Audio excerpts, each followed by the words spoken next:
The Icons of Real Estate Podcast. Are you ready to learn the proven money-making secrets from top-producing Icon agents? Ready to skyrocket your business? This podcast is for you.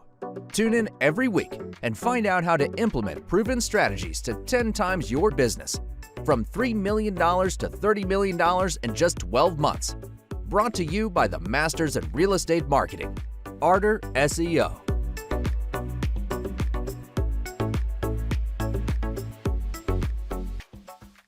Welcome to the Icons of Real Estate. I'm Tim Calloway. We have a very special guest for you today, all the way from Albuquerque, New Mexico, Joel Aguirre. Joel, how are you? Good. How about you? I'm doing great, man. Thanks for being on the program. Excited to have you. Absolutely. Same here. Yeah. I'm going to go ahead and start at the beginning. I'm familiar with Albuquerque a bit, having lived out west for over a decade and a half, but definitely want to hear about you. Let me ask you, when you were a small child, were you the kid tugging on your dad's pant leg saying, "Hey Dad, I can't wait to be a realtor," when you were 6 years old, or is there a better story to it? No. So, my background, I was born in Colorado, small little town in Vail, Colorado. My dad was a head chef there. My mom Nice. did housekeeping. So she cleaned, the Chateau, Ritz-Carlton, very big fancy hotels there. No one in my family really does real estate. I'm the only realtor out in my family, from both sides, from my dad and my mom. Growing up, I was always a talkative kid. I like to talk, I like to play. So I think that definitely has came in handy now that I'm a realtor. Right. No plans of really being a realtor when I was growing up. I always thought I wanted to be a football player, went into middle school, and then, kind of started thinking, well, maybe something in the dental field. I have cousins in the dental field and stuff like that. So as far as growing up, no, I had no plans of it. We moved to Albuquerque in 2012 is when we moved over here. And then from there on, I finished middle school, high school, went on to college here at the University of New Mexico, graduated in 2020 with a bachelor's in business marketing. And then I started here, at ROC Real Estate Partners with EXP 2.5 years ago. Nice. I was doing marketing for them, and now here I am as a realtor. Nice. Yeah. So I'm going to go back to your days in Colorado, because I love Vail.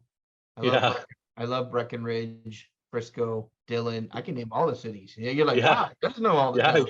Yeah, you do. You know them for sure. Nice, yeah. I know all the little towns. Hey man, you and I could sit and I could tell you some stories about dumb Tim taking his family. We used to go between the week of Christmas and New Year's, which is obviously a very hot time. Not literally hot, but hot as far as who goes and prices to go then, and then the different places you could stay. Man, I can't tell you how many times I made the mistake of driving from, this is when I lived in Dallas, making the mistake of driving, getting caught in snowstorms, climbing through the Rockies. Oh man, I could just taking my 2 and 3 and 5 and 7-year-old up trying to teach them to ski when it was probably way too early, considering we lived in Texas where there were no mountains. Yeah. But yeah, beautiful area. So I have to ask, I was getting to a point. I have to ask, why not sell realty in that area? I have a lot of guests that are sell realty in those specific areas, real estate in those specific areas, and they wouldn't have it any other way. So I have to imagine the $3, $4, $5 million chalets, must be kind of lucrative. Absolutely. And, it's funny you mentioned that, because about 2 days ago, I was talking to Alex Cordova here, my team lead, and I was, kind of mentioning to him that I kind of want to start thinking about getting my license in Colorado. There you go. I still have family there, so it's definitely an attractive market for sure. And I'm hopefully by 2023, end of 2023, I can have my license up there. There you go. I think it's a great idea, especially someone, I think being from that area, right? A Yeah. lot of people will move there. A lot of people my age, right? A lot of the Mhm. 50 plus are like, hey, I'm gonna retire in the Rockies, and I'm gonna ski and drink toddies by the fire, and I'm gonna sell a house a year, whatever. And but I think Yeah. having somebody from the area, that's kind of cool. So you've been in the Yeah. business here a couple of years, you're getting up and running. Tell me what it's like. Give me the experience. What do you spend your days doing? The last 2.5 years, you got in at a ripe time. Things are shifting a little bit, getting back to normalcy, at least normalcy for a guy like me that's been around for a long time. What are you doing now? How do you find business, and who's your target market? Well, so I actually just became licensed March of 2022. Okay. So I kind of got the end of, the hot market where everything was just selling left and right. There was a line to get inside a house and stuff like that. And I didn't have my first transaction pending up until May of 2022. Okay. It was from March to May, it was a lot of and I still think of it as my 9 to 5, but in reality, we all know it's more than an 8-hour job. It's sometimes a 12, 15-hour job. A lot of people just don't get to see that. But I look at it as kind of like an office job. I come in, I kind of like to take my mornings nice and slow. So I'm at the office by 9, sometimes 8:30. I come in here, I make sure I follow up with clients that I talked to in the past, 2, 3 days, follow up with them first. And then from there on, I kind of start taking on any transaction that I have pending. So just making sure they're, flowing smoothly, talking to them, explaining things. Hey, this happened overnight. This is what we have going on. These are things that we have to kind of take a look for. Once I kind of clear that out by around 11 or noonish, I kind of start prospecting, and I kind of start, going back to clients that maybe were not ready 3 months, ago, or they were not ready 4 months ago. And I kind of circle back with them and just say, hey, how's it going? Whether it's a call or a text, just checking in, see how things are going. Wanted to see, if purchasing a home is still something that you guys are interested in for this year. So once I kind of, dig through all those contacts and people that were not interested 3 months ago, 4 months ago, from there on, I like to do some cold calling. It's the name of the game, cold calling, following up and stuff like that. And then to finish off my day, I will usually have some sort of meeting, whether we'll kind of recap the week with Alex, my team lead, and then from the next day, if I have showings lined up for the following day, knock those out, set them, put them into my calendar, and kind of just take it from there.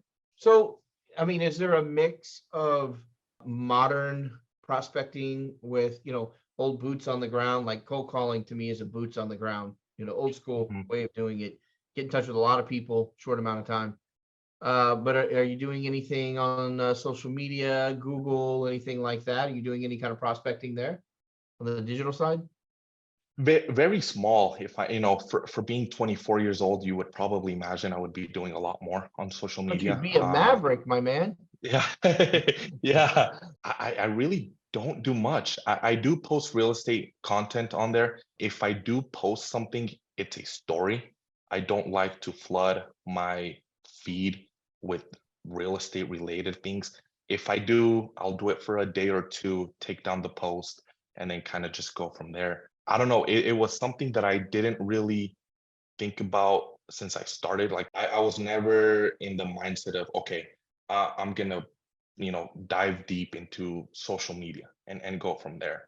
I kind of just did what Alex told me, and he said, hey, come in here, make your calls, make your follow-ups, reach out to people, and that's how you're gonna gain traction. And from March to May, I was able to see that because in May I saw 2 pending, 3 pending, July 7 pending, 8 pending, 9 pending in July. And then, which has kind of brought me to the point where I finished the year with 20 closed deals. And I wasn't full year. Oh, nice. Yeah. So I never really did social media. If I do it, like I said, it's stories, and that's kind of how I keep people engaged in them. That's fantastic. So give me a, obviously, it sounds like your lead, Alex, really setting you in the right direction. That's for sure. But tell me what the next 1 and maybe 3 year plan is for you. From 2023 to, we'll take it up to 2025.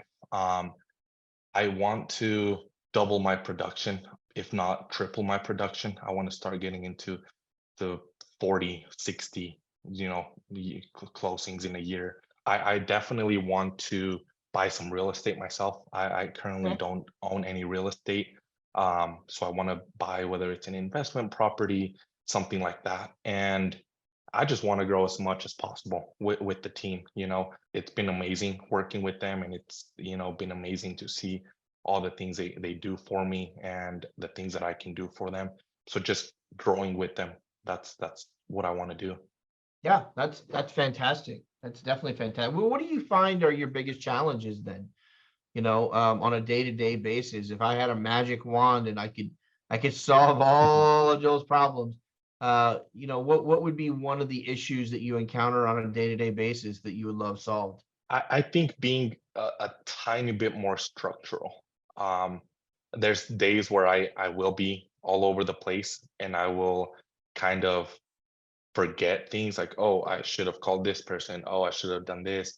Or damn, I dropped the ball on this part. So I think being more structural, I am a structural person, but if I could apply every single thing, Google Calendar, notebooks, notes, stuff like that, and just make sure I know exactly how my day goes or how my Wow. day went, that would probably help a lot. Yeah, for sure. I don't worry, you're not alone. I'm at the point where people do it for me, which is awesome. I just show up and be either on this or out there or wherever I need to be. But it's a pretty good feeling actually. My wife makes fun of me. She's like, "You don't control your own, day," and I go, "Oh yeah, I do." And they're like, "No." She goes, "I'll ask you in the morning. What are you doing today?" You go, "I don't know." Yeah. Yeah, no, exactly. Yeah. Sometimes my own friends, most of them work an office job or do Right? some sort of Nine to nine to fivers. five. Yeah. Yeah. And they ask me, they're like, so like, what did you do today? And I was like, well, I did a showing at 11, sent out a couple emails by like 2 p.m. Yeah. That's pretty much it. And they're like, that's it. And then Right. it kind of puts me to think. I'm like, damn, is that really all I did? Right. I So could do a yeah, lot more, but yeah, only, the thing is, Joel, I mean, it's great you say that because I can see the wheels are clicking a little bit. You're like, okay, how could I utilize my time better? And it's so funny because like, yeah, you shot out 2, 5, 6 emails, whatever it may be. And I'm guilty of the same thing. And just think if we spend another 20 minutes sending another 30 emails out every day, though, every mhm, single day over the year, that's 150 times 52, in a week or whatever. I mean, you're yeah, talking thousands of people who are in contact with you that we just spend an extra 15 minutes, trying to reach out to. And it's hard sometimes, right? It's hard to yeah, grasp that. There's so much what I call ancillary things you have to do in real estate, right? You're driving, you're meeting, you're on the phone, you're trying to yeah, figure out where paperwork is, I mean, there's a lot of things going on. absolutely. Yeah, and I'm sure as you grow into yourself and the business, you and I will have a conversation, on down the line, and you're gonna be like, oh man, so different now. Now I Yeah, have systems in place, I have lead system in place, I've got this in place. I think you're in a great situation. Joe, how would someone get in touch with you? Instagram is probably what I use the most as far as social media. Joel, JOELL .AGUIRREE. Perfect, perfect. So what I usually do, Joel, is that, at the end of the show, this is your show. I'm the DJ. I'm just spinning the records. You're the big hit. Take us out and give us, some of your thoughts that are on your mind, your heart, your soul. It could be about work. It could be about yourself, your family. It could be about Vale, or it could be about your favorite pet. Just take us out here the last couple of minutes and tell us what you're thinking. Yeah, absolutely. So, I think everyone out there who's thinking of doing something challenging, something that is probably not guaranteed, but you know that you could probably be successful in, definitely do it. That's kind of what I did with real estate. We all know real estate's commission only. You don't really have an idea of where your next check is going to come from, especially if you have kids, a family, husband, wife. Don't be afraid to take that step and just go out there and do it, because it's better to know that you gave it a shot than to live your whole life wondering if you would have made it. And for me, it's been a wild ride for sure. 2022 taught me a lot of things, from past taking, it took me 5 times to pass my test. And then from there on, literally from May up to now, it's been a wild roller coaster. Yeah. Nothing but up. And the other thing that I can say to people is, if you can grab a mentor, somebody who's been through the trenches and knows exactly what it feels like to go through it, take it. And for me, that guy will always be my team lead, Alex Cordova. And I know I can trust him with anything. Nice. That's my take on it. Do it. Just go out there and do it. Yeah, hey, that's great advice, Joel. For a guy as young as you are, that's the key right there. Just do it. Don't think about it. Don't worry about it. Get Yeah. up every day and do what you're supposed to do. Fantastic. Especially if Joel, you're young out there. Yeah, well, yeah, when you're young, it doesn't matter if you're young or old, that. Yeah. I mean, Yeah. just get up and do it. Now, what I do every day may be different than you, but I sure as Right. hell better get up and do it, right? Right. Joel Aguirre, thank you so much for being on the program. I definitely want to reach out sometime in the next maybe year or two, see how you're doing, catch up with you, do a follow-up. eXp Realty, Albuquerque, New Mexico, soon coming to Colorado, maybe. Yeah, no, absolutely. It will happen. Yeah. There you go. Thanks so much, Joel, for being on the program. Thank you. I appreciate it.